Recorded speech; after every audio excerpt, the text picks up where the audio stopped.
Ini saya mengajak sahabatku semua untuk mendengarkan tausiah yang sangat luar biasa dari guru kita almarhum Kiai Haji Zainuddin MZ. Tentunya banyak sekali ilmu dan manfaat yang bisa kita jadikan pelajaran dalam kehidupan kita sehari-hari. Berikut ini mari kita simak bersama isi tausiah dari guru kita almarhum Kiai Haji Zainuddin MZ. Selamat mendengarkan. Adam itu bapak moyang kita. Dosanya satu, makan buah khuldi, dikeluarkan dari surga. Kita dosanya banyak, kepengen masuk, nggak nyambung. Hai Adam, dari tidak ada kamu saya adakan. Saya perintahkan tinggal di surga. Merasa sepi sendirian, saya ciptakan Siti Hawa supaya kamu tenang. Kamu boleh nikmati semuanya. Ini boleh, itu boleh, ini boleh, itu boleh. Makan, makanlah yang kau mau. Minum, minumlah yang kau suka. Pakai, pakailah yang kau senang. Satu yang saya minta, jangan dekati pohon khuldi. Itu kau tidak sanggup, keluar. Diusir dari surga. Sujud Nabi Adam. Kata riwayat 40 tahun sujud membaca Rabbana zalamna anfusana wa illam taghfir lana wa tarhamna lanakunanna minal. Itu namanya istighfarnya Nabi Adam. Istighfar itu kan mengucapkan astagfirullah, basmalah, membaca bismillah. Jangan kayak teman saya disuruh banyak-banyak baca istighfar, benar-benar dia baca istighfar, istighfar, istighfar. Bukan itu maksudnya.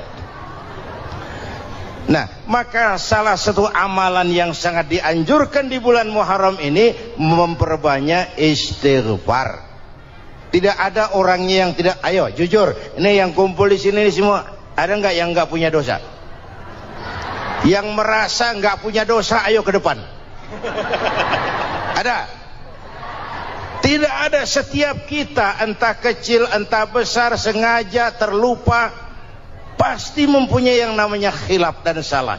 Dan Allah Tuhan kita bukan Tuhan pendendam.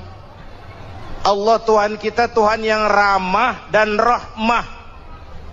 Manusia, dosamu banyak, tapi ampunanku lebih banyak. Salahmu besar, rahmatku jauh lebih besar. Kau sujud di hadapanku, aku bangga melihatnya. Kau menangis di hadapanku, aku senyum melihatmu. Kau berjalan menujuku, aku berlari menyambutmu. Karena itu amalan yang sangat dianjurkan di bulan Muharram ini memperbanyak istighfar. Itu kalau istighfarnya Nabi Adam. Ada istighfarnya Nabi Yunus. Ibu kenal Nabi Yunus? Di mana kenalannya? Sok tahu. Nabi Yunus itu ketika berdakwah kepada kaumnya yang bandel, memberikan peringatan, kalau kalian tidak mau beriman akan turun azab. Kapan Yunus? Akan. Kenapa mesti akan? Sekarang aja kalau mau, saya tungguin. Kurang ajar betul ini umat. Akhirnya Nabi Nuh menghindar dengan perhitungan, kalau azab tidak turun saya sudah jauh. Meragukan janji Tuhan. Lalu naik kapal, dinaiki oleh Yunus, kapal mogok. Dicari siapa biang keroknya ini. Diundi, ternyata Yunus. Sampai 3 kali diundi. Dibuanglah Yunus ke dasar laut. Ditelan oleh ikan nun atas perintah Allah. Telan itu Yunus, jangan pakai dikunyah, rusak urusan. Telan saja, simpan di perutmu. Dibawa oleh ikan nun ke dasar lautan. Itu yang oleh Quran dikatakan bertemulah 3 macam kegelapan. Zulumatun salas. Gelapnya tengah malam, gelapnya di dasar laut, gelapnya di dalam perut ikan. Itu namanya peteng. Mbahnya gelap. Di perut ikan itulah Nabi Nuh sadar akan kesalahannya, meragukan janji Allah, meragukan janji Allah. ia sujud di dalam perut ikan itu membaca la ilaha illa anta subhanaka inni kuntu. Itu istighfarnya Nabi Yunus. Dibacakan istighfar begitu, ikan sakit perut Pak. Di dasar laut kemana mau cari apotik? Dia naik ke permukaan, memuntahkan isi perutnya, Nabi Yunus keluar dengan selamat. Itu pun terjadi pada hari ke-10 bulan Muharram. Istighfar intinya itu. Itu amalan utama bulan Muharram, memperbanyak istighfar. Allah selamatkan Nabi Nuh dari bahtera banjir yang luar biasa 10 Muharram. Allah selamatkan Nabi Ibrahim dari pembakaran Raja Namruz 10 Muharram. Setelah Nabi Ibrahim itu menghancurkan berhala-berhala, Abrahat pulang mau ibadah, lihat Tuhannya berantakan, marah besar. Siapa yang menghancurkan Tuhan-Tuhan kita ini? Ada yang lapor, kami lihat Ibrahim. Tangkap. Belum ada bukti, tangkap dulu yang penting, bukti belakangan. Tangkap. Wah, dikerahkanlah aparat, tangkap Nabi Ibrahim, disidang langsung oleh Abrahat, oleh Namruz maksud saya. Ibrahim, kau yang menghancurkan berhala-berhala kami ini, Tuhan-Tuhan kami. Siapa bilang? Ada yang lapor. Saya dengar enggak semua berhala itu hancur. Ada yang paling besar, angkat tangan, saya lihat ada kampak di tangannya. Barangkali yang besar itu iseng tuh, yang kecil-kecil dikampakin. Tanya aja sama dia, kamu gila? Kenapa? Masa kami disuruh nanya berhala? Nggak bisa jawab. Nggak bisa jawab.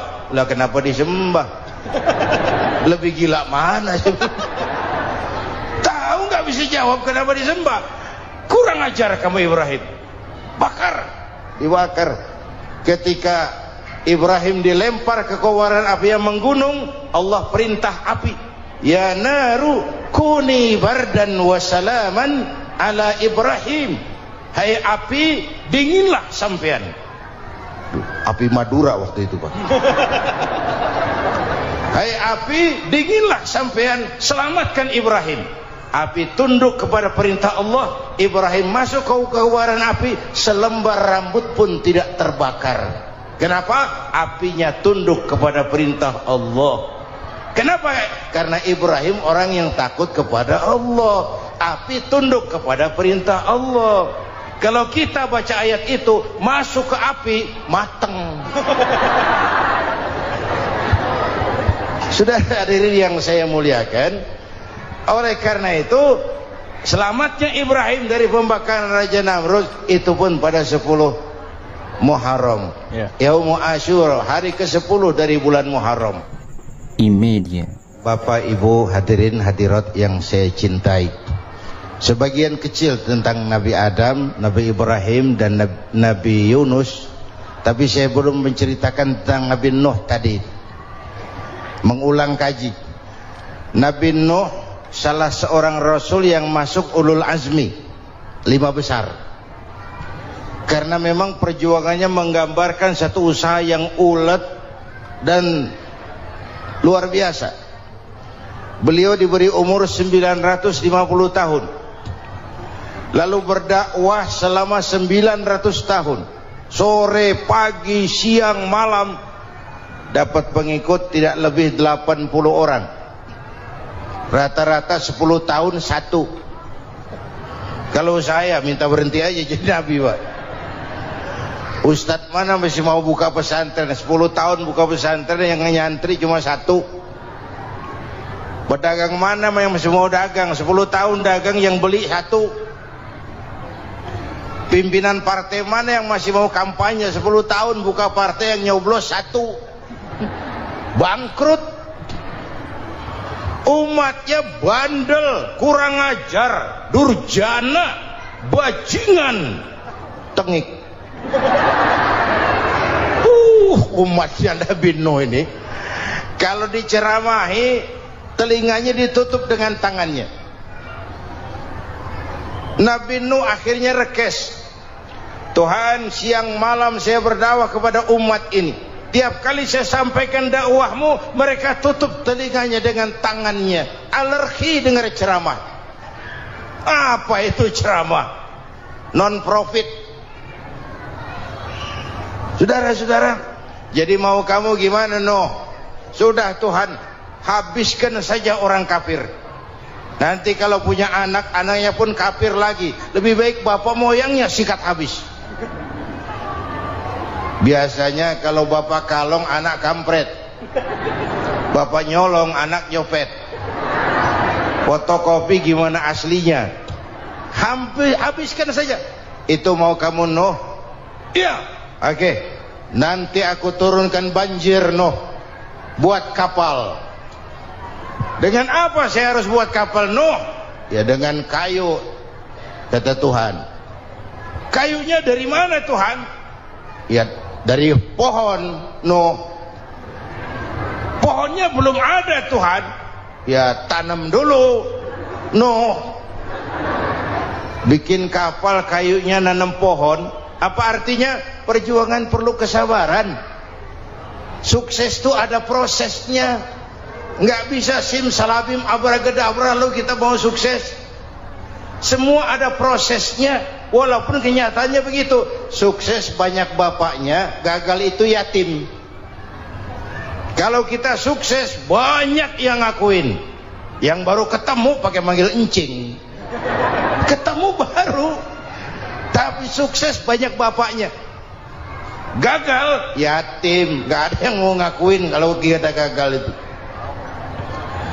Udah bikin kapal dengan kayu di tengah kampung, bikin kapal ini. Bayangkan di tengah kampung bikin kapal. Orang kafir makin menjadi-jadi. Lihat kenapa? Makin sarap. Bikin kapal di tengah kampung mau belayar kemana? Tuh lihat, kalau orang nggak tahu tujuan, mountain setengah jalan. Proses yang dinilai bukan finalnya. Ya kayak gitu kesimpulannya. Saya enaknya sendiri. Bikin kapal. Kapal mendekati selesai. Ini orang kafir rame-rame datang ke kapal Mau apa? Buang najis. Sakit perut berangkat ke kapal Nabi Nongkrong. Dapat 2-3 tumpuk pulang. Penuh lantai kapal dengan najis manusia. Inilah perjuangan. Bukan jalan raya lurus bertabur bunga di kanan kirinya. Banyak ondak dan duri, fitnah, caci maki, antipat, segala macam. Ada orang tua dasar kafir, kurang ajar, sudah stroke berangkat juga ke kapal mau buang najis, pincang-pincang digotong orang. Selesai buang najis dia bangun mau pulang, pegangan tiang kapal terpeleset jatuh di atas tumpukan najis. Terjadi keajaiban, yang stroke-nya sembuh, lumpuhnya hilang, berangkat digotong-gotong pulang, jalan gagah sekali. Tapi orang kampungnya heran, ente sudah sembuh? Sudah. Berobat di mana? Kok begitu paten? Di kapal masih banyak.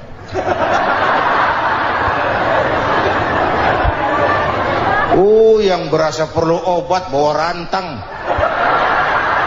ambil bersih lagi geladak kapal itu. Sudah selesai selesai. Oke, kau orang yang beriman bersamamu, binatang serba sepasang, naik Nabi Nuh, naik orang beriman, naik binatang serba sepasang. Ini cikal bakal penyelamatan manusia, Pak. Naiklah orang beriman, sudah naik semua, Nabi Nuh kontrol. Ini contoh buat kita, kontrol.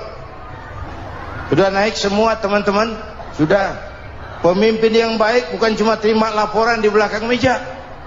Laporan itu yang mana juga bagus. Sama juga kampanye yang mana juga merdu. Kalau aja yang dihitung. Pernah ada calon bupati kampanye janji, kalau saya berhasil kita akan banyak bangun jembatan di daerah kita. Rakyat tanya, Pak, nggak ada sungai di kampung kita, Pak. Dia bilang, sungainya kita bangun sekalian. Udah kadung janji, mana pula orang mau bangun sungai itu. Saudara-saudara, kontrol. Jangan cuma tunggu laporan di belakang meja. Semua laporan bagus. Ya Bu? Bu?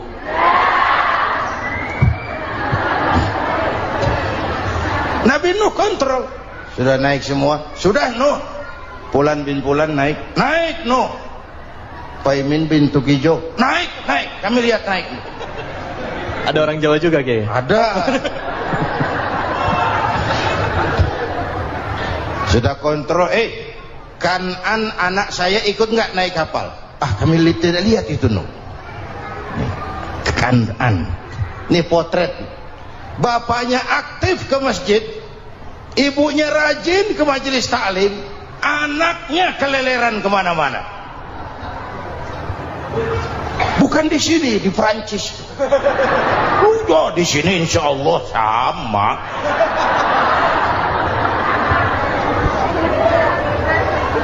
Nuh karena sayang anak, Nuh karena cinta anak, Nuh karena tanggung jawab anak, cari naik ke atas kapal. Lihat Kanaan anak saya? Nggak lihat Nuh. Turun ke ruang bawah, periksa lagi. Mang, ayah Kanaan di dia. Jamaah Tasik ini rupanya di dalam. Tuh ayah mang. Ayah ke mana ya budak ini? Turun ke bawah, tanya lagi. Ono Kanaan tuh? Orang nano orang ketok. Rombongan Jawa Tengah naik ke atas buritan. Dari buritan kelihatan ternyata Kanaan tidak ikut naik kapal, kumpul di darat bersama orang kafir. Ini potret kita sekarang. Kumpul sama orang kafir, hanyut anak-anak kita, ditelan budayanya orang kafir, ditelan tradisinya orang kafir, ditelan pergaulannya orang kafir. Nuh karena sayang anak dari atas manggil.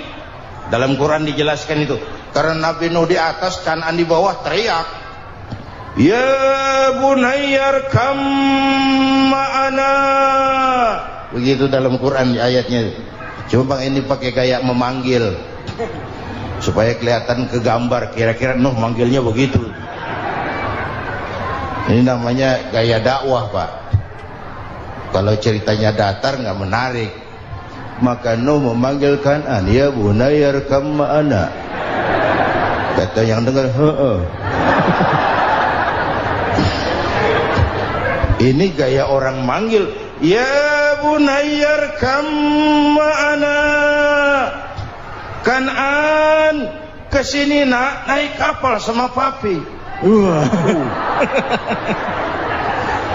Kata Kanaan di bawah itu, enggak mau papi, John di sini saja. Kata Nuh, jangan nak, Allah sedang murka, akan turun banjir. Kalau datang banjir papi, sa'awi ila jabalin ya'simuni minal ma', saya akan naik ke gunung tinggi yang bisa menyelamatkan saya dari banjir. Kanaan naik ke gunung, gunung dihantam banjir, Kanaan mati sampai sekarang. Yang kelima, Nabi Musa, kisah Muharramnya ini. Lahir dalam kondisi yang sulit karena Fir'aun mimpi akan lahir seorang anak dari keturunan Bani Israel yang akan menghancurkan kerajaannya. Kata Fir'aun, sudah lahir belum anaknya? Belum. Kalau gitu mulai malam ini laki-laki dilarang bergaul sama istrinya. Semua perempuan hamil di bawah pengawasan negara. Mulai hari ini kalau lahir anak laki-laki terutama Bani Israel, penggal. Satpol PP disiapkan. Udah ada kayaknya. Ada. Patroli. Bayangkan, Fir'aun itu bikin undang-undang seenaknya sendiri. Apalagi merasa kekuasaannya dalam ancaman. Penguasa manapun kalau merasa dalam ancaman, panik. Padahal kekuasaan itu kayak harimau, makin lama ditaiki makin sulit turun. Kenapa? Karena macannya makin lapar, naik terus capek, turun dimakan harimau, serba sulit. Saudara-saudara, kalau kita mau belajar dari Pak Harto, saya melihat kekurangan Pak Harto cuma satu, terlambat berhenti.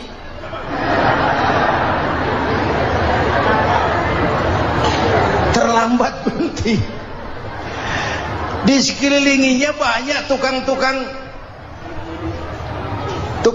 jilat, tukang-tukang semir. Pak, kalau tidak ada bapak kami bagaimana, Pak? Saudara hadirin yang saya hormati, maka sering saya ingatkan, temanmu yang sejati adalah teman yang membuat kamu jadi benar, bukan teman yang selalu membenarkan kamu. Berapa banyak pejabat-pejabat hancur karena selalu dibenarkan oleh lingkungannya. Bapak benar, Pak. Bapak bijaksana, Pak. Itu tepat, Pak. Benar. Buang angin pun kata kelilingnya, oh Bapak sehat. Temanmu yang sejati, teman yang bikin kamu jadi benar, bukan teman yang selalu membenarkan kamu. Bapak Ibu hadirin yang saya hormati, tapi kehendak Allah terjadi. Lahirlah Musa, bayinya dihanyutkan di sungai Nil. Bayi sudah menderita, dihanyutkan di sungai Nil, dan akhirnya besar di lingkungan istana Fir'aun. Diriwayat oleh Ratu Aisyah, perempuan Fir'aun, setelah mulai berjuang, terjadilah itu.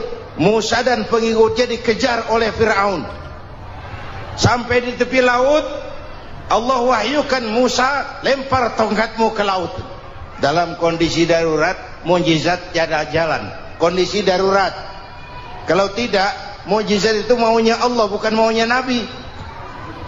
Nabi nggak kuasa, Allah yang mau. Tapi hidup Nabi bukan mukjizat, manusiawi. Tidak mentang-mentang ada mukjizat tongkat, tiap sulit main tongkat, nggak usah berjuang kalau begitu. Itu darurat menyelamatkan umat. Tongkat dilempar ke laut, laut terbelah. Laut terbelah. Itu secara visualnya bisa kita lihat dalam film The Ten Commandments. Udah nonton belum? Urusan nonton kalah sama Ustadz bagaimana sih? Ten Commandments, 10 firman Tuhan. Tekniknya bagus loh. Bagaimana laut terbelah. Musa lewat, Fir'aun mengejar. Musa sampai di ujung sana, Fir'aun masih di sama tengah perjalanan. Laut nutup kembali. Laut menutup kembali, Fir'aun tenggelam, cengap-cengap di lautan. Begitu nafas sampai di tenggorokan, Fir'aun sambil cengap-cengap itu, amantu bi Rabbi Musa wa Harun. Duh, kalau begini mah saya juga percaya sama Tuhannya Musa. Malaikat maut jengkel, goblok loh, terlambat sekarang, ditenggelamin terus, modar. Musa selamat, Fir'aun mati, jenazahnya, jasadnya terdampar di pinggir laut. Beberapa waktu kemudian ditemukan orang, dimumi, dibalsem, diawetkan. Itu sesuai janji Quran, wa kadzalika nunajjika bi badanika litakuna liman khalfaka ayah. Kami selamatkan badan kamu agar jadi pelajaran bagi orang-orang sesudah kamu nanti. Janji Quran tepat. Janji itu 14 abad yang lalu. Jasad Fir'aun ditemukan, dimumi, diawetkan, dibalsem di bawah nama Pharao Ramses II. Sekarang tersimpan di Museum Negara di Mesir. Kapan-kapan nanti ibu main ke Mesir, mampir. Naik ojek paling berapa itu? Oh, orangnya tinggi, hidungnya mancung, pokoknya pantaslah jadi Fir'aun. Selamatnya Musa di kejaran Fir'aun di ujung sana itu terjadi pada hari ke-10 bulan Muharram, yang oleh orang Nasrani diperingati dengan hari raya Paskah. Mereka melaksanakan puasa mensyukuri nikmat keselamatan dari kejaran Fir'aun. Makanya kalau kita ikut puasa di bulan Muharram bukan mengikuti syariatnya Nasrani, salah. Karena Nabi mengajarkan, itu sumbernya, bukan ikutan sama ibadahnya Israel. Tapi memang agama ini kan merupakan mata rantai. Datang Rasul baru melengkapi Rasul sebelumnya, datang Rasul baru melengkapi Rasul sebelumnya. Mata rantai yang berkaitan.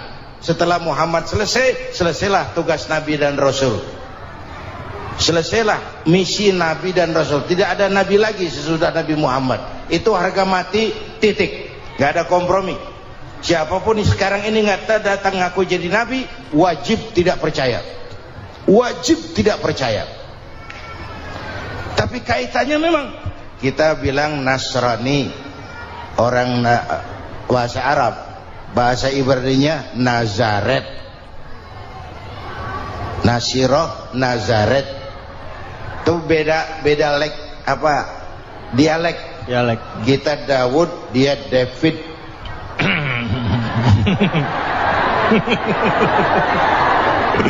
Ibrani. Kita Ali, dia Alek. Kita Sulaiman, dia Solomon. Kita Camat, dia Comot.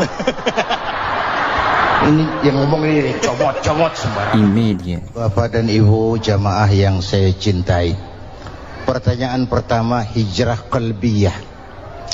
Ada hijrah badaniyah, hijrah fisik yang dilakukan Nabi dan sahabat dari Mekah ke Madinah. Itu hijrah badaniyah. Ada hijrah qalbiyah, hijrah hati. Dan ini yang kita perlukan sekarang. Karena refleksinya akan membias kepada alur kehidupan.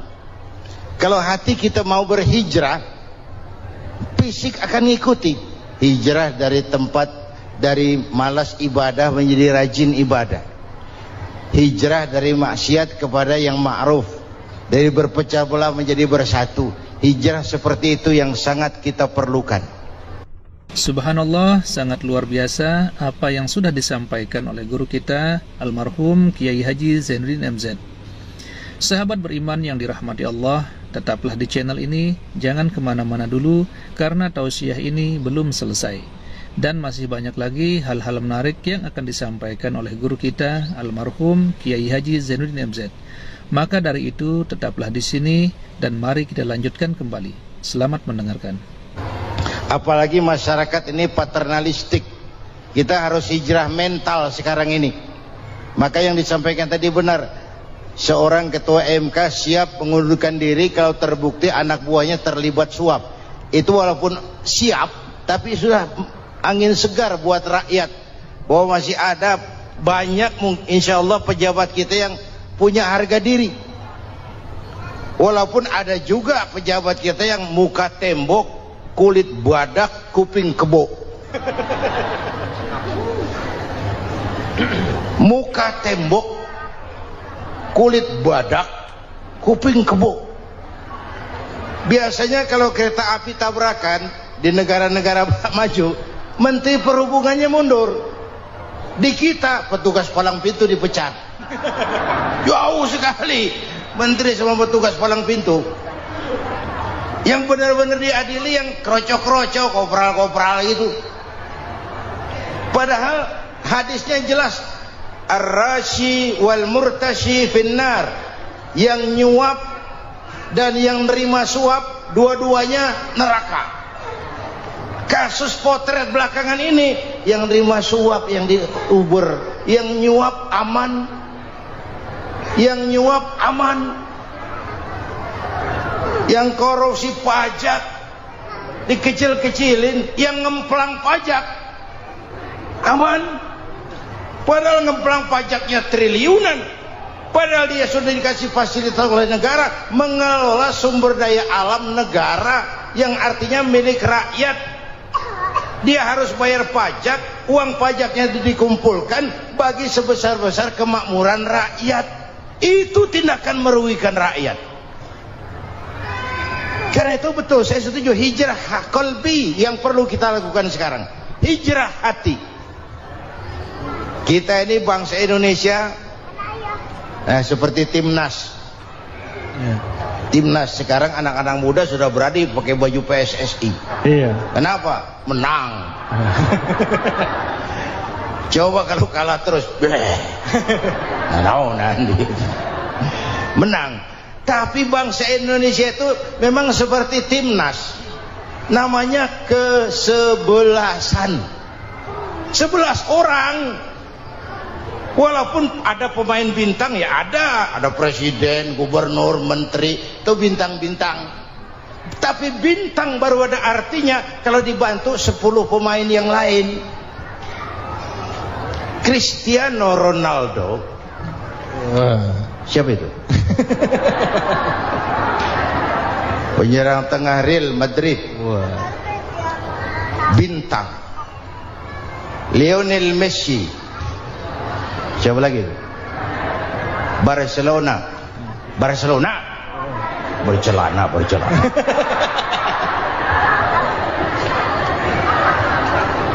Michael Rooney, bintang Manchester United.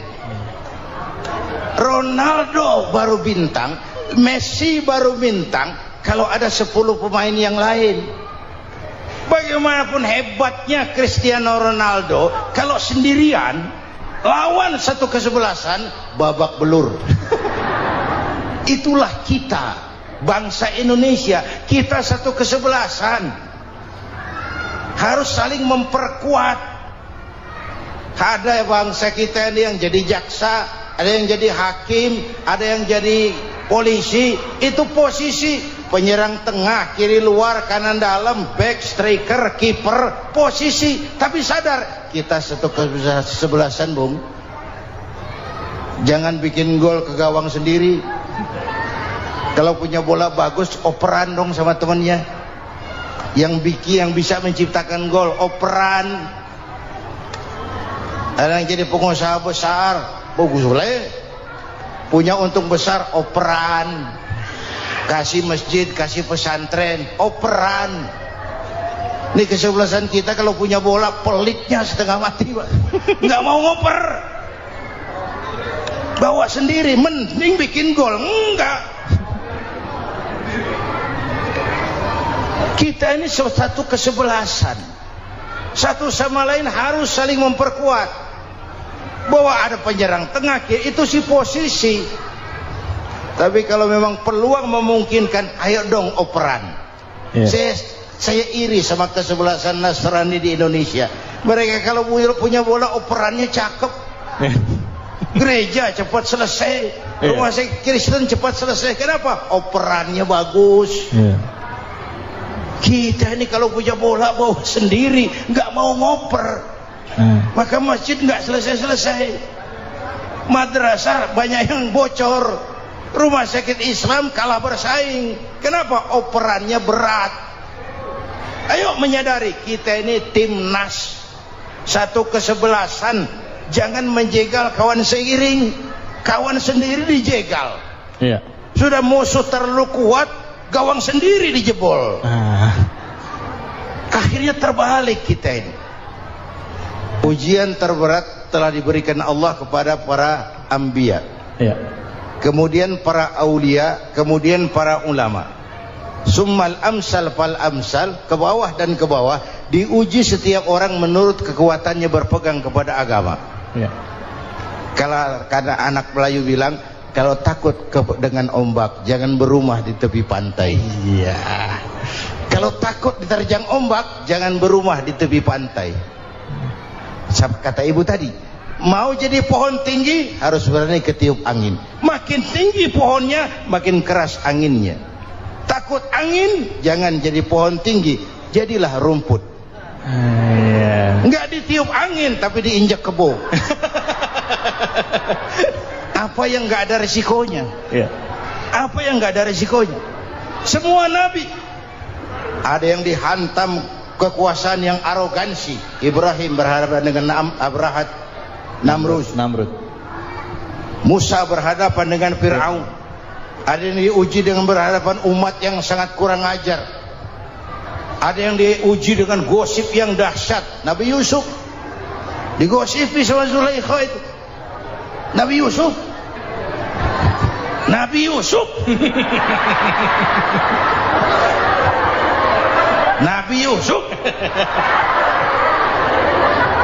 Ya. Yang namanya gosip itu kan menyebarkan keburukan orang. Kalau benar saja hukumnya ghibah. Ya. Kalau salah hukumnya fitnah. Fitnah lebih bahaya dari pembunuhan. Benarnya ghibah, salahnya fitnah. Saudara hadirin yang saya hormati, jadi resiko itu biasa. Tidak ada yang tanpa resiko. Kalau takut ombak, jangan berumah di tepi pantai. Tinggal bagaimana kita menyikapinya. Kalau kita dewasa, ini bagian ibadah saya kurang. Mungkin karena dia omongin orang, tambah pahala saya. Mungkin karena dia omongin orang, tambah pahala saya. Maka saya ngadapi gosip sepatah pun saya nggak ngomong. Saya cicing. Saya percaya masyarakat tuh punya filter. Amin. Saya percaya Tuhan tuh nggak tidur. Kemudian melahirkan kita ke alam dunia ini, secara biologis bahan kita sama. Alhamdulillahirrabbilalamin. Itulah tadi tausiah yang sangat luar biasa yang sudah disampaikan oleh guru kita almarhum Kiai Haji Zainuddin MZ. Tentunya banyak sekali ilmu, hikmah dan manfaat yang bisa kita jadikan pelajaran dalam kehidupan kita sehari-hari. Sahabat beriman yang dimuliakan Allah, mari kita doakan guru kita, semoga beliau diampuni segala dosa-dosanya dan dilapangkan kuburnya. Amin ya rabbal alamin. Dan buat sahabat semua yang sudah setia menonton tausiah ini sampai selesai, saya ucapkan terima kasih banyak. Semoga Allah subhanahu wa ta'ala senantiasa selalu melimpahkan rahmat dan karunia-Nya kepada sahabatku semua. Selalu diberikan kesehatan, dimudahkan segala urusannya, dan dilancarkan rezekinya. Amin ya rabbal alamin. Sahabat beriman yang dimuliakan Allah, demikian yang dapat saya bagikan. Kurang lebihnya mohon maaf. Wabillahi taufiq wal hidayah, wa ridha wal inayah. Wassalamualaikum warahmatullahi wabarakatuh.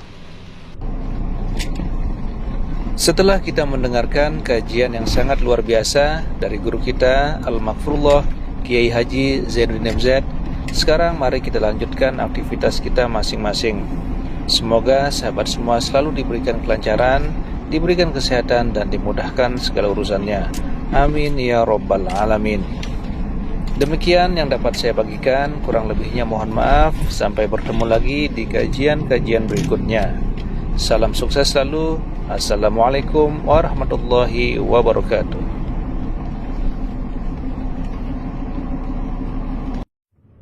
Assalamualaikum warahmatullahi wabarakatuh. Alhamdulillahirrabbilalamin. Wassalatu wassalamu ala ashrafil anbiya'i wal mursalin Sayyidina Muhammadin wa ala alihi wa sahbihi ajma'in, amma ba'du.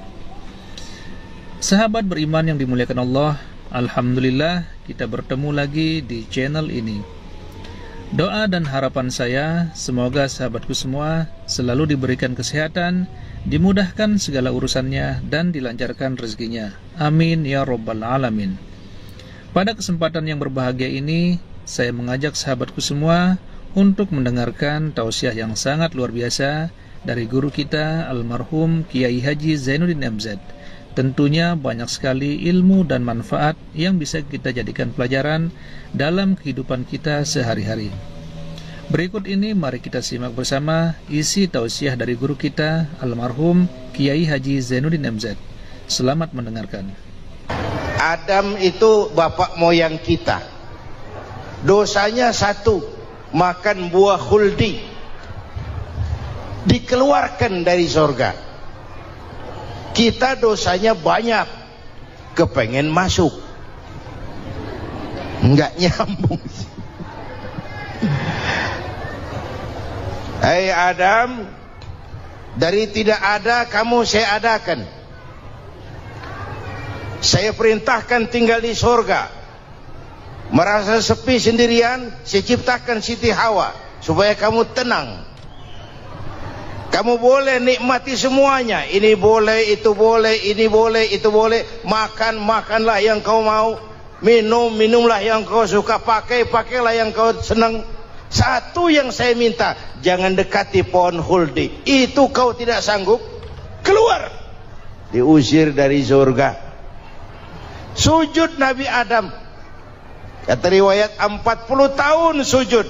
Membaca Rabbana zalamna anfusana wa illam taghfir lana wa tarhamna lanakunanna minal. Itu namanya istighfarnya Nabi Adam. Istighfar itu kan mengucapkan astagfirullah, basmalah, membaca bismillah. Jangan kayak teman saya disuruh banyak-banyak baca istighfar, benar-benar dia baca istighfar, istighfar, istighfar. Bukan itu maksudnya. Nah, maka salah satu amalan yang sangat dianjurkan di bulan Muharram ini memperbanyak istighfar. Tidak ada orangnya yang tidak. Ayo jujur, ini yang kumpul di sini semua, ada nggak yang nggak punya dosa? Yang merasa nggak punya dosa, ayo ke depan. Ada? Tidak ada. Setiap kita, entah kecil entah besar, sengaja, terlupa, pasti mempunyai yang namanya khilaf dan salah. Dan Allah Tuhan kita bukan Tuhan pendendam. Allah Tuhan kita Tuhan yang ramah dan rahmah. Manusia, dosamu banyak, tapi ampunanku lebih banyak. Salahmu besar, rahmatku jauh lebih besar. Kau sujud di hadapanku, aku bangga melihatnya. Kau menangis di hadapanku, aku senyum melihatmu. Kau berjalan menujuku, aku berlari menyambutmu. Karena itu amalan yang sangat dianjurkan di bulan Muharram ini memperbanyak istighfar. Itu kalau istighfarnya Nabi Adam. Ada istighfarnya Nabi Yunus. Ibu kenal Nabi Yunus? Di mana kenalannya? Sok tahu. Nabi Yunus itu ketika berdakwah kepada kaumnya yang bandel, memberikan peringatan, kalau kalian tidak mau beriman akan turun azab. Kapan Yunus? Akan. Kenapa mesti akan? Sekarang aja kalau mau, saya tungguin. Kurang ajar betul ini umat. Akhirnya Nabi Nuh menghindar dengan perhitungan, kalau azab tidak turun saya sudah jauh. Meragukan janji Tuhan. Lalu naik kapal, dinaiki oleh Yunus, kapal mogok. Dicari siapa biang keroknya ini. Diundi, ternyata Yunus. Sampai 3 kali diundi. Dibuanglah Yunus ke dasar laut. Ditelan oleh ikan nun atas perintah Allah. Telan itu Yunus. Jangan pakai dikunyah, rusak urusan. Telan saja, simpan di perutmu. Dibawa oleh ikan nun ke dasar lautan. Itu yang oleh Quran dikatakan bertemulah 3 macam kegelapan. Zulumatun salas. Gelapnya tengah malam, gelapnya di dasar laut, gelapnya di dalam perut ikan. Itu namanya peteng. Mbahnya gelap. Di perut ikan itulah Nabi Nuh sadar akan kesalahannya, meragukan janji Allah, meragukan janji Allah. Ia sujud di dalam perut ikan itu, membaca la ilaha illa anta subhanaka inni kuntu. Itu istighfarnya Nabi Yunus. Dibacakan istighfar begitu, ikan sakit perut pak. Di dasar laut kemana mau cari apotik? Dia naik ke permukaan, memuntahkan isi perutnya. Nabi Yunus keluar dengan selamat. Itu pun terjadi pada hari ke-10 bulan Muharram. Istighfar intinya itu. Itu amalan utama bulan Muharram, memperbanyak istighfar. Allah selamatkan Nabi Nuh dari bahtera banjir yang luar biasa 10 Muharram. Allah selamatkan Nabi Ibrahim dari pembakaran Raja Namruz 10 Muharram. Setelah Nabi Ibrahim itu menghancurkan berhala-berhala, Abrahat pulang mau ibadah, lihat Tuhannya berantakan, marah besar. Siapa yang menghancurkan Tuhan-Tuhan kita ini? Ada yang lapor, kami lihat Ibrahim. Tangkap. belum ada bukti. Tangkap dulu yang penting, bukti belakangan. Tangkap. Wah, dikerahkanlah aparat, tangkap Nabi Ibrahim, disidang langsung oleh Abrahat, oleh Namrus maksud saya. Ibrahim, kau yang menghancurkan berhala-berhala kami ini, Tuhan-Tuhan kami. Siapa bilang? Ada yang lapor. Saya dengar enggak semua berhala itu hancur. Ada yang paling besar, angkat tangan, saya lihat ada kampak di tangannya. Barangkali yang besar itu iseng tuh, yang kecil-kecil dikampakin. Tanya aja sama dia, kamu gila? Kenapa? Masa kami disuruh nanya berhala? Nggak bisa jawab. Nggak bisa jawab. Lah kenapa disembah? Lebih gila mana? Tahu nggak bisa jawab kenapa disembah? Kurang ajar kamu Ibrahim. Bakar, dibakar. Ketika Ibrahim dilempar ke kobaran api yang menggunung, Allah perintah api, ya naru kuni bardan wa salaman ala Ibrahim. Hai api, dinginlah sampean. Api Madura waktu itu, Pak. Hai api, dinginlah sampean, selamatkan Ibrahim. Api tunduk kepada perintah Allah. Ibrahim masuk ke kobaran api, selembar rambut pun tidak terbakar. Kenapa? Apinya tunduk kepada perintah Allah. Kenapa? Karena Ibrahim orang yang takut kepada Allah. Api tunduk kepada perintah Allah. Kalau kita baca ayat itu, masuk ke api, mateng. Sudah hadirin yang saya muliakan, oleh karena itu selamatnya Ibrahim dari pembakaran Raja Namrud itu pun pada 10 Muharram, Yaumul Asyura, hari ke-10 dari bulan Muharram. Imedia. Bapak Ibu hadirin hadirat yang saya cintai, sebagian kecil tentang Nabi Adam, Nabi Ibrahim dan Nabi Yunus, tapi saya belum menceritakan tentang Nabi Nuh tadi. Mengulang kaji. Nabi Nuh salah seorang rasul yang masuk ulul azmi 5 besar. Karena memang perjuangannya menggambarkan satu usaha yang ulet dan luar biasa. Beliau diberi umur 950 tahun, lalu berdakwah selama 900 tahun, sore, pagi, siang, malam, dapat pengikut tidak lebih 80 orang, rata-rata 10 tahun satu. Kalau saya minta berhenti aja jadi nabi, Pak. Ustadz mana masih mau buka pesantren 10 tahun buka pesantren, yang nyantri cuma 1. Pedagang mana yang masih mau dagang 10 tahun dagang, yang beli 1. Pimpinan partai mana yang masih mau kampanye 10 tahun buka partai, yang nyoblos 1. Bangkrut. Umatnya bandel, kurang ajar, durjana, bajingan, tengik.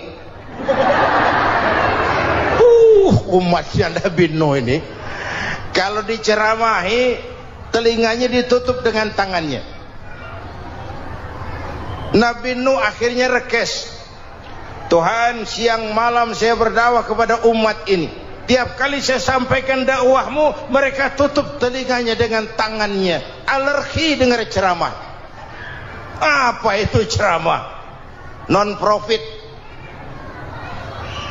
Saudara-saudara, jadi mau kamu gimana? No, sudah Tuhan, habiskan saja orang kafir. Nanti kalau punya anak, anaknya pun kafir lagi. Lebih baik bapak moyangnya sikat habis. Biasanya kalau bapak kalong, anak kampret. Bapak nyolong, anak nyopet. Fotokopi gimana aslinya? Habiskan saja. Itu mau kamu, no? Iya. Oke, nanti aku turunkan banjir, Nuh, buat kapal. Dengan apa saya harus buat kapal, Nuh? Ya dengan kayu, kata Tuhan. Kayunya dari mana, Tuhan? Ya dari pohon, Nuh. Pohonnya belum ada, Tuhan. Ya tanam dulu, Nuh.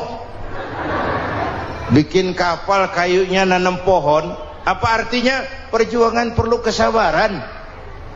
Sukses itu ada prosesnya. Nggak bisa simsalabim abracadabra lalu kita mau sukses. Semua ada prosesnya. Walaupun kenyataannya begitu. Sukses banyak bapaknya, gagal itu yatim. Kalau kita sukses banyak yang ngakuin. Yang baru ketemu pakai manggil encing. Ketemu baru. Tapi sukses banyak bapaknya. Gagal yatim, nggak ada yang mau ngakuin kalau kita gagal itu. Udah bikin kapal dengan kayu di tengah kampung, bikin kapal ini. Bayangkan di tengah kampung bikin kapal, orang kafir makin menjadi-jadi. Lihat Nuh, kenapa? Makin sarap. Bikin kapal di tengah kampung mau belayar kemana? Tuh lihat, kalau orang nggak tahu tujuan, mountain setengah jalan. Proses yang dinilai bukan finalnya. Ya kayak gitu kesimpulannya. Saya enaknya sendiri. Bikin kapal. Kapal mendekati selesai. Ini orang kafir rame-rame datang ke kapal Nuh. Mau apa? Buang najis. Sakit perut berangkat ke kapal Nabi Nuh. Nongkrong. Dapat 2-3 tumpuk pulang. Penuh lantai kapal dengan najis manusia. Inilah perjuangan. Bukan jalan raya lurus bertabur bunga di kanan kirinya. Banyak ondak dan duri, fitnah, caci maki, antipat, segala macam. Nuh. Ada orang tua dasar kafir, kurang ajar, sudah stroke berangkat juga ke kapal Nuh. Mau buang najis, pincang-pincang digotong orang. Selesai buang najis dia bangun mau pulang, pegangan tiang kapal terpeleset jatuh di atas tumpukan najis. Terjadi keajaiban, yang stroke-nya sembuh, lumpuhnya hilang, berangkat digotong-gotong pulang, jalan gagah sekali. Tapi orang kampungnya heran, ente sudah sembuh? Sudah.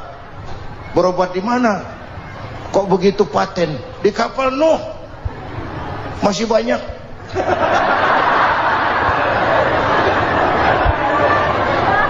Yang berasa perlu obat bawa rantang. Ambil bersih lagi geladak kapal itu. Sudah selesai Nuh? Selesai. Oke, kau orang yang beriman bersamamu, binatang serba sepasang, naik Nabi Nuh, naik orang beriman, naik binatang serba sepasang. Ini cikal bakal penyelamatan manusia, Pak. Naiklah orang beriman, sudah naik semua, Nabi Nuh kontrol. Ini contoh buat kita, kontrol. Sudah naik semua teman-teman, sudah. Pemimpin yang baik bukan cuma terima laporan di belakang meja. Laporan itu yang mana juga bagus. Sama juga kampanye yang mana juga merdu. Kalau saya kalau aja yang dihitung. Pernah ada calon bupati kampanye janji, kalau saya berhasil kita akan banyak bangun jembatan di daerah kita. Rakyat tanya, Pak, nggak ada sungai di kampung kita, Pak. Dia bilang, sungainya kita bangun sekalian. Udah kadung janji, mana pula orang mau bangun sungai ini. Saudara-saudara, kontrol. Jangan cuma tunggu laporan di belakang meja. Semua laporan bagus. Ya Bu? Bu?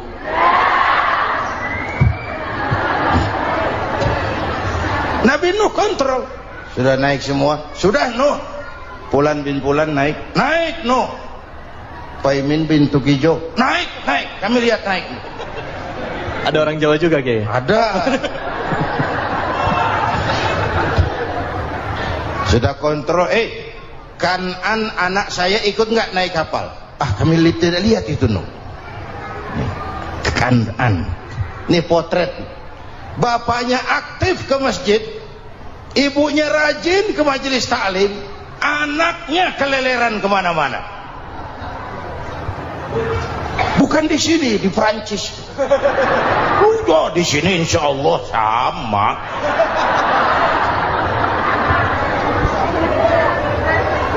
Nuh karena sayang anak, Nuh karena cinta anak, Nuh karena tanggung jawab anak, cari naik ke atas kapal. Lihat Kan'an, anak saya, nggak lihat Nuh. Turun ke ruang bawah, periksa lagi. Mang, ayah Kan'an di dia. Jamaah Tasik ini rupanya di dalam. Tuh ayah mang. Ayah ke mana ya budak ini? Turun ke bawah, tanya lagi. Ono Kan'an toh? Ora nano ora ketok. Rombongan Jawa Tengah naik ke atas buritan. Dari buritan kelihatan ternyata Kan'an tidak ikut naik kapal, kumpul di darat bersama orang kafir. Ini potret kita sekarang, kumpul sama orang kafir. Hanyut anak-anak kita, ditelan budayanya orang kafir, ditelan tradisinya orang kafir, ditelan pergaulannya orang kafir. Nuh karena sayang anak dari atas manggil. Dalam Quran dijelaskan itu. Karena Nabi Nuh di atas, Kan'an di bawah, teriak, ya bunayyar kam ma'ana. Begitu dalam Quran ayatnya. Cuma ini pakai gaya memanggil supaya kelihatan ke gambar, kira-kira Nuh manggilnya begitu. Ini namanya gaya dakwah, Pak. Kalau ceritanya datar nggak menarik. Maka Nuh memanggil Kan'an, ya bunayyar kam ma'ana. Kata yang dengar, ini gaya orang manggil, ya bunayyar kam ma'ana. Kan'an, kesini nak, naik kapal sama papi. Kata Kan'an di bawah itu, enggak mau papi, John di sini saja. Kata Nuh, jangan nak, Allah sedang murka, akan turun banjir. Kalau datang banjir papi, sa'awi ila jabalin ya'simuni minal ma', saya akan naik ke gunung tinggi yang bisa menyelamatkan saya dari banjir. Kan'an naik ke gunung, gunung dihantam banjir, Kan'an mati. Sampai sekarang. Yang kelima, Nabi Musa, kisah Muharramnya ini. Lahir dalam kondisi yang sulit. Karena Fir'aun mimpi akan lahir seorang anak dari keturunan Bani Israel yang akan menghancurkan kerajaannya. Kata Fir'aun, sudah lahir belum anaknya? Belum. Kalau gitu mulai malam ini laki-laki dilarang bergaul sama istrinya. Semua perempuan hamil di bawah pengawasan negara. Mulai hari ini kalau lahir anak laki-laki terutama Bani Israel, penggal. Satpol PP disiapkan. Udah ada kayaknya. Ada. Patroli. Bayangkan, Fir'aun itu bikin undang-undang seenaknya sendiri. Apalagi merasa kekuasaannya dalam ancaman. Penguasa manapun kalau merasa dalam ancaman, panik. Padahal kekuasaan itu kayak harimau. Makin lama ditaiki, makin sulit turun. Kenapa? Karena macannya makin lapar. Naik terus capek, turun dimakan harimau. Serba sulit. Saudara-saudara, kalau kita mau belajar dari Pak Harto, saya melihat kekurangan Pak Harto cuma satu, terlambat berhenti.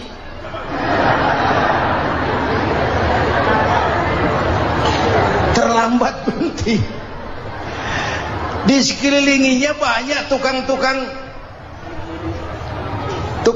jilat, tukang semir. Pak, kalau tidak ada bapak kami bagaimana, Pak?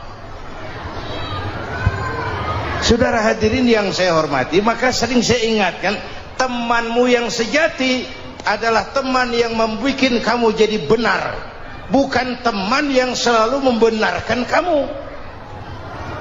Berapa banyak pejabat-pejabat hancur karena selalu dibenarkan oleh lingkungannya.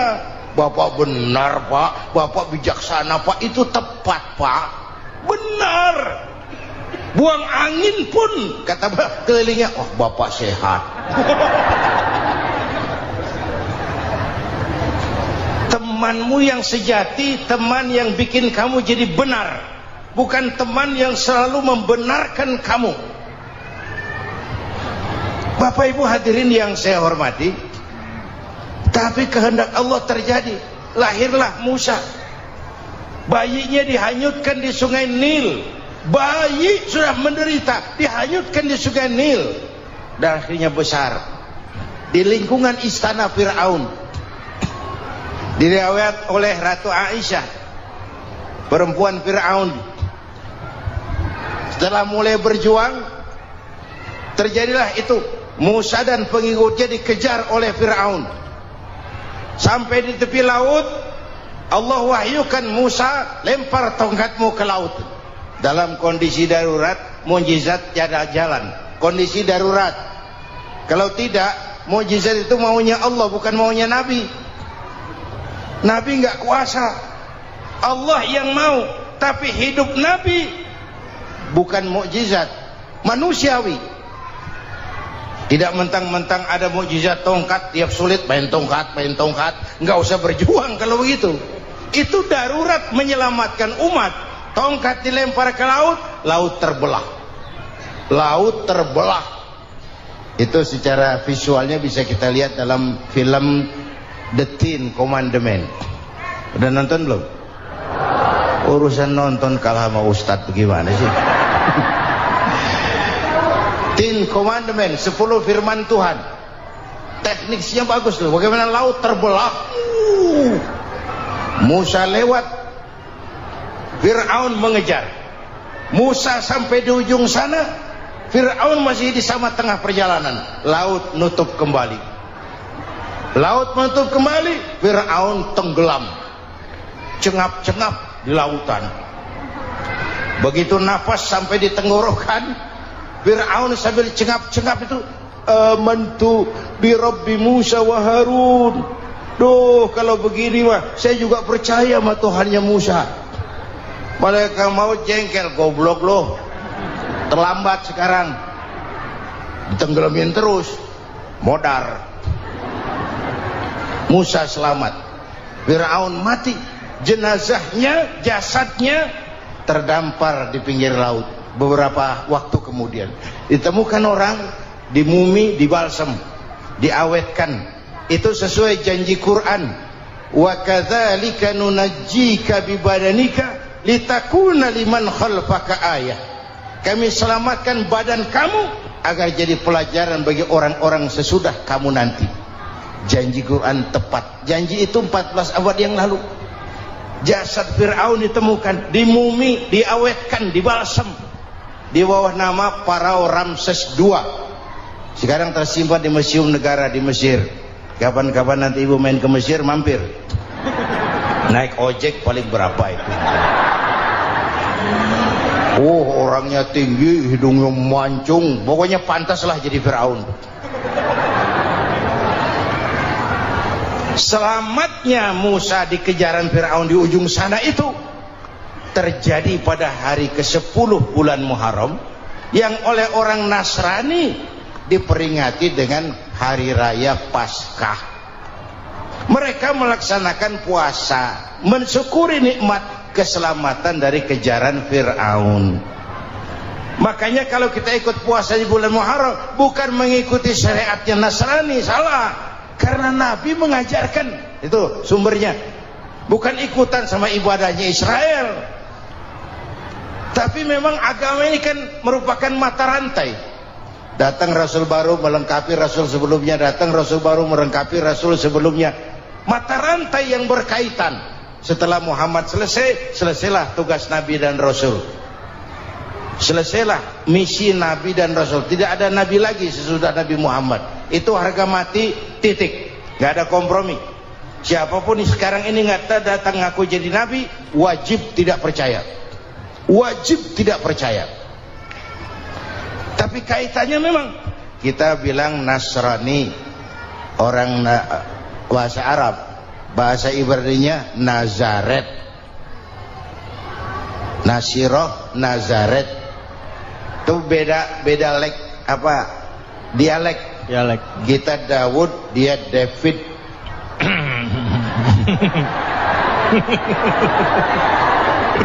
Ibrani. Kita Ali, dia Alek. Kita Sulaiman, dia Solomon. Kita Camat, dia Comot. Ini yang ngomong ini comot sembarang. Imedia. Bapak dan Ibu jamaah yang saya cintai, pertanyaan pertama, hijrah qalbiyah. Ada hijrah badaniyah, hijrah fisik yang dilakukan Nabi dan sahabat dari Mekah ke Madinah. Itu hijrah badaniyah. Ada hijrah qalbiyah, hijrah hati. Dan ini yang kita perlukan sekarang. Karena refleksinya akan membias kepada alur kehidupan. Kalau hati kita mau berhijrah, fisik akan ngikuti. Hijrah dari malas ibadah menjadi rajin ibadah. Hijrah dari maksiat kepada yang ma'ruf, dari berpecah belah menjadi bersatu. Hijrah seperti itu yang sangat kita perlukan. Subhanallah, sangat luar biasa apa yang sudah disampaikan oleh guru kita almarhum Kiai Haji Zainuddin MZ. Sahabat beriman yang dirahmati Allah, tetaplah di channel ini, jangan kemana-mana dulu karena tausiah ini belum selesai. Dan masih banyak lagi hal-hal menarik yang akan disampaikan oleh guru kita almarhum Kiai Haji Zainuddin MZ. Maka dari itu tetaplah di sini dan mari kita lanjutkan kembali. Selamat mendengarkan. Apalagi masyarakat ini paternalistik. Kita harus hijrah mental sekarang ini. Maka yang disampaikan tadi benar. Seorang ketua MK siap mengundurkan diri kalau terbukti anak buahnya terlibat suap. Itu walaupun siap, tapi sudah angin segar buat rakyat. Bahwa masih ada banyak insya Allah pejabat kita yang punya harga diri. Walaupun ada juga pejabat kita yang muka tembok, kulit badak, kuping kebo. Muka tembok, kulit badak, kuping kebo. Biasanya kalau kereta api tabrakan di negara-negara maju, Menteri Perhubungannya mundur. Di kita petugas palang pintu dipecat. Jauh sekali menteri sama petugas palang pintu. Yang benar-benar diadili yang krocok-krocok, kopral-kopral gitu. Padahal hadisnya jelas, ar-rashi wal murtashi finnar. Yang nyuap dan yang nerima suap dua-duanya neraka. Kasus potret belakangan ini, yang nerima suap, yang diuber, yang nyuap aman, yang nyuap aman, yang korupsi pajak dikecil-kecilin, yang ngemplang pajak aman. Padahal ngemplang pajaknya triliunan, padahal dia sudah dikasih fasilitas oleh negara mengelola sumber daya alam negara yang artinya milik rakyat. Dia harus bayar pajak, uang pajaknya dikumpulkan bagi sebesar-besar kemakmuran rakyat. Itu tindakan merugikan rakyat. Karena itu betul, saya setuju, hijrah qalbi yang perlu kita lakukan sekarang. Hijrah hati. Kita ini bangsa Indonesia, seperti timnas. Timnas sekarang anak-anak muda sudah berani pakai baju PSSI. Iya. Kenapa? Menang. Coba kalau kalah terus, nanti menang. Tapi bangsa Indonesia itu memang seperti timnas, namanya kesebelasan. 11 orang. Walaupun ada pemain bintang, ya ada presiden, gubernur, menteri, itu bintang-bintang. Tapi bintang baru ada artinya kalau dibantu 10 pemain yang lain. Cristiano Ronaldo, siapa itu? Penyerang tengah Real Madrid. bintang. Lionel Messi. Siapa lagi? Barcelona. Bercelana.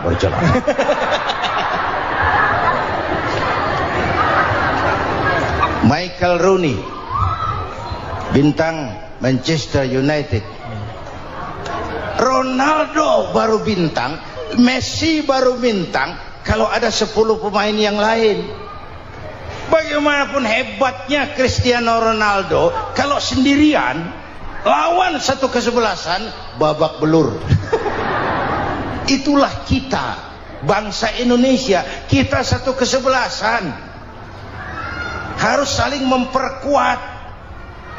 Ada bangsa kita ini yang jadi jaksa, ada yang jadi hakim, ada yang jadi polisi. Itu posisi penyerang tengah, kiri luar, kanan dalam, back, striker, kiper, posisi. Tapi sadar kita satu kesebelasan, Bung. Jangan bikin gol ke gawang sendiri. Kalau punya bola bagus, operan dong sama temannya. Yang bisa menciptakan gol, operan. Ada yang jadi pengusaha besar, bagus boleh. Punya untung besar, operan. Kasih masjid, kasih pesantren, operan. Ini kesebelasan kita kalau punya bola, pelitnya setengah mati, Pak. Nggak mau ngoper. Bawa sendiri, mending bikin gol. Enggak. Kita ini satu kesebelasan, satu sama lain harus saling memperkuat. Bahwa ada penyerang tengah, itu si posisi. Tapi kalau memang peluang memungkinkan, ayo dong operan. Saya iri sama kesebelasan Nasrani di Indonesia. Mereka kalau punya bola, operannya cakep. Gereja cepat selesai, rumah sakit Kristen cepat selesai. Kenapa? Operannya bagus. Kita ini kalau punya bola bawa sendiri, nggak mau ngoper. Maka masjid nggak selesai-selesai, madrasah banyak yang bocor, rumah sakit Islam kalah bersaing. Kenapa? Operannya berat. Ayo menyadari kita ini timnas, satu kesebelasan. Jangan menjegal kawan seiring, kawan sendiri dijegal. Sudah musuh terlalu kuat, gawang sendiri dijebol. Akhirnya terbalik kita ini. Ujian terberat telah diberikan Allah kepada para anbiya, kemudian para aulia, kemudian para ulama. Summal amsal fal amsal, ke bawah dan ke bawah. Diuji setiap orang menurut kekuatannya berpegang kepada agama. Karena anak Melayu bilang, kalau takut dengan ombak, jangan berumah di tepi pantai. Kalau takut diterjang ombak, jangan berumah di tepi pantai. Kata ibu tadi, mau jadi pohon tinggi harus berani ketiup angin. Makin tinggi pohonnya, makin keras anginnya. Takut angin, jangan jadi pohon tinggi, jadilah rumput. Nggak ditiup angin, tapi diinjak kebo. Apa yang nggak ada resikonya? Apa yang nggak ada resikonya?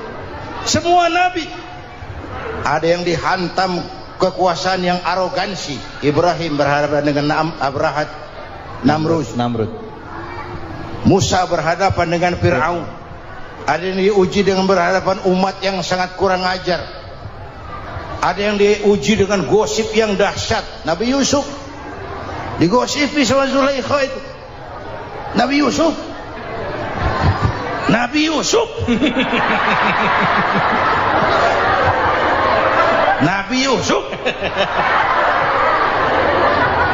Yang namanya gosip itu kan menyebarkan keburukan orang.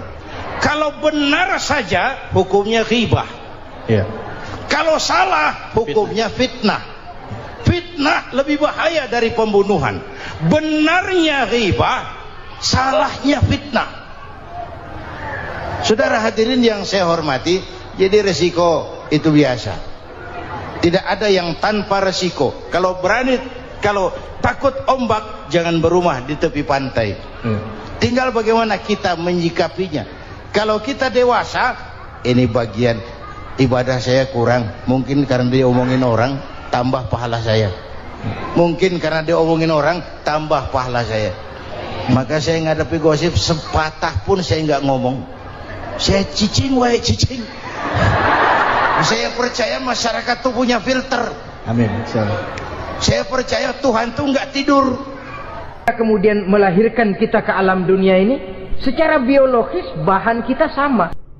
Alhamdulillahirrabbilalamin. Itulah tadi tausiah yang sangat luar biasa yang sudah disampaikan oleh guru kita almarhum Kiai Haji Zainuddin MZ. Tentunya banyak sekali ilmu, hikmah dan manfaat yang bisa kita jadikan pelajaran dalam kehidupan kita sehari-hari. Sahabat beriman yang dimuliakan Allah, mari kita doakan guru kita, semoga beliau diampuni segala dosa-dosanya dan dilapangkan kuburnya. Amin ya rabbal alamin. Dan buat sahabat semua yang sudah setia menonton tausiah ini sampai selesai, saya ucapkan terima kasih banyak. Semoga Allah subhanahu wa ta'ala senantiasa selalu melimpahkan rahmat dan karunia-Nya kepada sahabatku semua. Selalu diberikan kesehatan, dimudahkan segala urusannya, dan dilancarkan rezekinya. Amin ya rabbal alamin. Sahabat beriman yang dimuliakan Allah, demikian yang dapat saya bagikan. Kurang lebihnya mohon maaf. Wabillahi taufiq wal hidayah, waridha wal inayah. Wassalamualaikum warahmatullahi wabarakatuh. Setelah kita mendengarkan kajian yang sangat luar biasa dari guru kita Al-Maghfurullah Kiai Haji Zainuddin MZ, sekarang mari kita lanjutkan aktivitas kita masing-masing. Semoga sahabat semua selalu diberikan kelancaran, diberikan kesehatan, dan dimudahkan segala urusannya. Amin ya rabbal alamin. Demikian yang dapat saya bagikan, kurang lebihnya mohon maaf. Sampai bertemu lagi di kajian-kajian berikutnya. Salam sukses selalu. Assalamualaikum warahmatullahi wabarakatuh.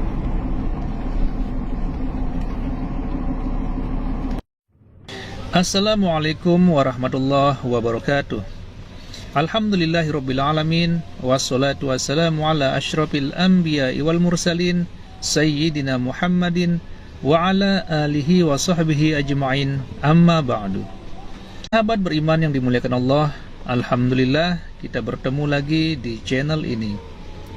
Doa dan harapan saya, semoga sahabatku semua selalu diberikan kesehatan, dimudahkan segala urusannya, dan dilancarkan rezekinya. Amin ya rabbal alamin. Pada kesempatan yang berbahagia ini, saya mengajak sahabatku semua untuk mendengarkan tausiah yang sangat luar biasa